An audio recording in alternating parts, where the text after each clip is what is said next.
Honduras President Xiomara Castro has met her Chinese counterpart Xi Jinping in Beijing. It's Castro's first visit to China since her country severed ties with Taiwan in favour of Beijing. The Central American nation established formal relations with China in March, ending its ties with Taiwan, which date back to the 1940s.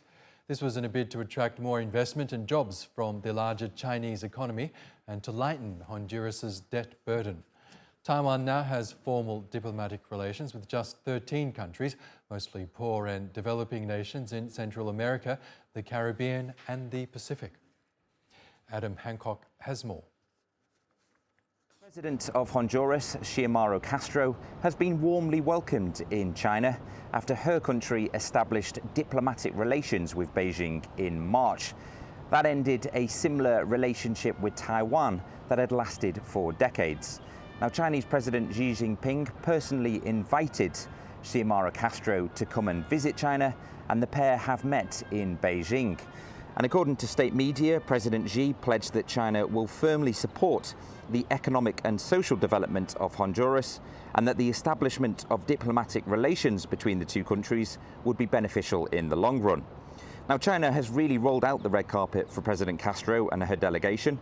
Over the weekend, Honduras opened an embassy in Beijing to mark the new relations between both countries, with an inauguration ceremony taking place on Sunday. President Castro has also been in Shanghai, where she visited the headquarters of the new development bank, which was established by members of the BRICS alliance. And according to her office, Honduras have now requested admission to the bank.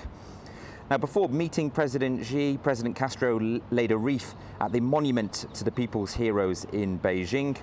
And it's no real surprise that President Castro has been received so warmly in China. It was a big victory for Beijing over Taiwan when Honduras decided to scrap their diplomatic relations with Taipei and instead go with Beijing. That leaves just 13 countries now who have formal diplomatic relations with Taiwan.